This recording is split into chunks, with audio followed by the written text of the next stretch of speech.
Good morning, everyone. This is Professionals You Trust, and it is time for our presentation of the week featuring Leslie McFadden with Real Living Northwest. So 3 questions that she answered this week to help us get to know her a little bit more. One is, what are you gifted at? She says, I would like to think that I am gifted at calming a potential chaotic situation. I would agree. Individuals get overwhelmed when they feel there are too many details or if they feel they have a lack of knowledge. I am able to be a team player, assess the situation, and then plan a calculated plan of attack in most situations. Definitely a good tool to have in your arsenal, I'd say. Also, what are you passionate about outside of business? She says, it may seem ironic, but outside of work, I'm passionate about home design. When I fuel my business with this passion at times, I truly enjoy making my home. I want it to be stylish, welcoming, warm, and completely approachable. There are so many facets from art, fabrics, colors, and feng shui that is ever changing and never boring. Finally, what do you like to do in your spare time when you're alone? She says, my guilty pleasure is reality TV. I so enjoy a good train wreck of a show that literally gives me permission to not have to use my brain at all. Massive stress relief. I think we could all agree with that. And with that, Leslie, go ahead and take it away. Excellent. Thank you so much, Tanya. So as many of you know my resume and you know how long I've been selling, but I don't know if you know the first thing I do when you refer me a buyer. So I thought I would go over our buyer counseling session. So the second that you refer me to someone, I call them and have a conversation. And I want to get them in front of me, either Zoom or in the office, so that we can start talking about what they know. Because it doesn't matter what I know. What matters is where have they gone in the past, and how do they, what do they know about buying a house? And I really want to prepare them for the craziness they're about to go through. And the more prepared they are, the more successful they will be. So the first thing we do is we sit down, we talk about all of the money that they may need to have in order to purchase a house. So this is a slide that I use with them. I print it out. I ask them to take notes on it. And there's always a smile of excitement on their face when I bring this up. And then they get super nervous, like immediately. Everything in the box is money that you could spend and not purchase a house. So you could go through 5 or 6 different bidding wars and spend this money and then not end up buying that house. So the first is inspections. A lot of sellers are doing pre-inspections and attaching it to the MLS, which in some cases is helpful to buyers, but in other cases, such as my opinion, I think it's a little jaded because it's not something that was performed for my buyer. It was done for the seller. So it is a nice tool. It's better than having nothing. So it's a nice way of looking at the property before we actually get there. But if you do a pre-inspection before an offer review date, that is money that you could spend on a home inspector and then not end up buying that house. Let's just say we win and we go to appraisal and it doesn't appraise. If you decide to back out, if you have that contingency in your offer, you still don't get that $850 back. Tina, as much as she loves you, cannot get it back for you. So that's money that you could spend and not end up buying that house. We also talk about earnest money. There are so many crazy strategies right now on how you can use earnest money to leverage your position. And I'll go into that here in a second. But just keep in mind that up to 5% could be put down as a deposit. And depending on the terms of the contract, you might lose that if you don't end up buying that house. So that's why I like to put those 3 things in a box. Then we start talking about types of loans. Now, normally, I have introduced them to Tina by now, but sometimes I get leads from other lenders and they haven't had this conversation. So I do like to touch on this. I love people's looks on their faces when I say USDA. They're like, what is that? What kind of loan is that? Well, you can actually use that loan for zero down in a lot of Snohomish County. And a lot of people don't know that. So this is designed to start conversations so that people can be successful in what they actually want to purchase. And then we talk about closing costs. Again, Tina has probably gone through this in her presentation with them, but some people don't realize that based on the type of loan that you select, changes the amount of closing costs that you might need up front. For instance, FHA has a higher, I was going to say larger and higher at the same time, a higher private mortgage insurance. And so sometimes it doesn't make sense to go FHA and you'd rather go conventional. So just a number of conversations that come up when talking about this slide. We talk about home insurance, we talk about taxes and how taxes are part of your monthly payment. We talk about the people who have to close your loan. There's a title company that makes sure that there's no liens on the property. There's escrow people that are closing and making sure all the funds are balanced out and working with Tina's team to make sure that is all copacetic.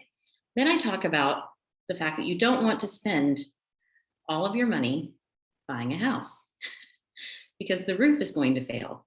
You need money to own a house. So we talk about safety nets. We talk about long-term goals, how long you're going to be in this house, things like that. So I just try to remind them not to spend every dime that they have on their down payment. There may be an association, there may be a condo fee. So we talk about transfer fees. That is something that's very common in associations that the seller would prefer the buyer to pay. So we have to make sure that we know that that exists. And then of course, moving. Moving is so expensive and it's never quite available when you need it to be. So this is something that I like to talk about from the get-go. Now, another thing that I talk about with new buyers, after we talk about that slide, and they're all just full of information and all sorts of questions, are common practices that they're going to run into. For instance, list prices. List prices are a joke. They could be super low, they could be super high. My job is to let my buyer know what I think the list price is. So you might get something like, I just saw something at Snoqualmie Pass. It was this beautiful lodge, 500,000. It's not worth 500,000. It's just an agent who doesn't know how to price, slapped a price on there and hoped that someone would bid it up, and it sold for 625. So the list price is not always accurate.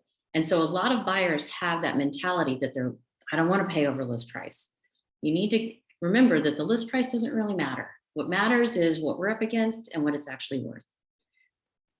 A lot of people don't know what an offer review date is and why a seller would do an offer review date. So there are a number of different things that we talk about here.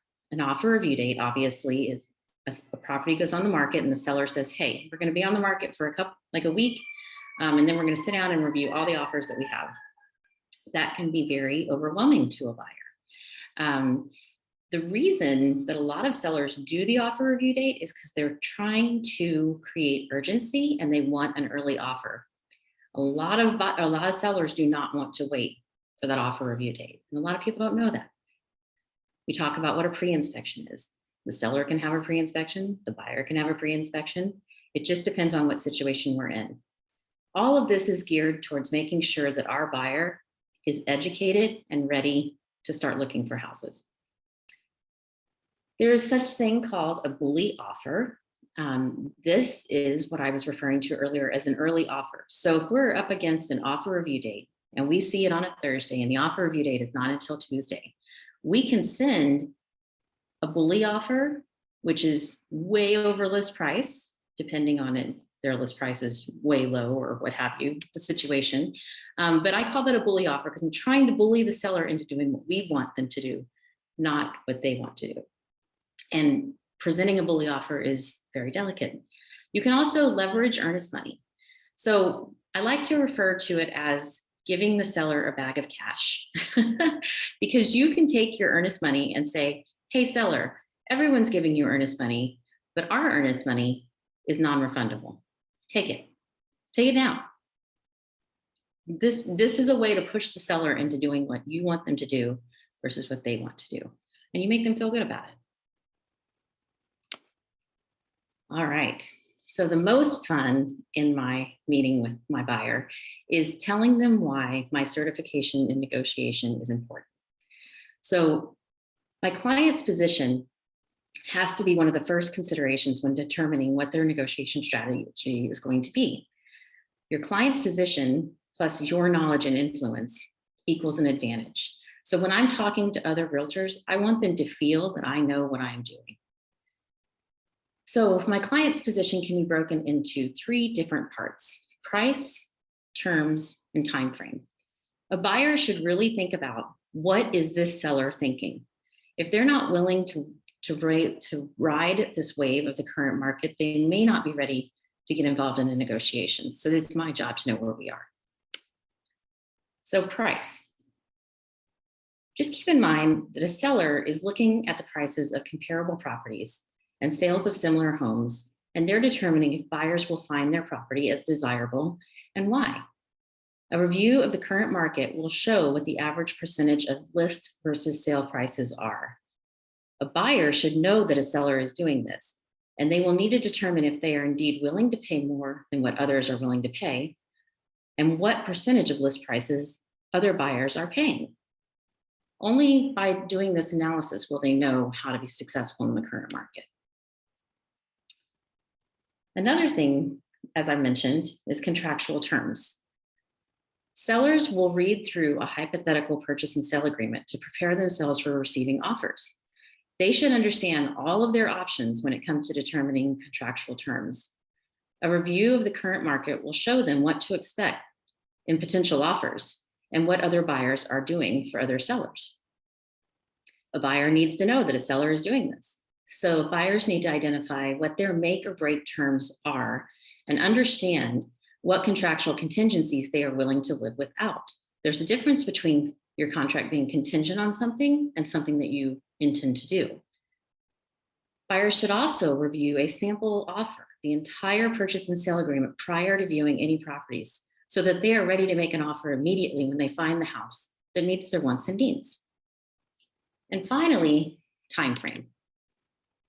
A seller needs to identify, before they put their house on the market, what desired timeline would be acceptable to them and what variables they would be willing to compromise on. Do they want a quick close? Do they want to rent back? Are they flexible? Where are they going? When are they moving? What are they buying? And a buyer should take this into consideration. They should know that the seller is having this conversation. They should allow themselves some leeway in transitioning from one residence to another and really give some thought to the logistics of a move and the value that that would bring to a seller. So that just touches very lightly on my negotiation style. And I like to point out that I go above and beyond what most realtors do. Negotiation is one of our main jobs as realtors, but most realtors do not carry this certification. Think of all the realtors you know through all of your channels of business and personal life. Do you think they are preparing their clients as well as we are? Chances are probably not. Thank you so much for your continued support and trust with your friends and family. We want to be your resource in all things real estate.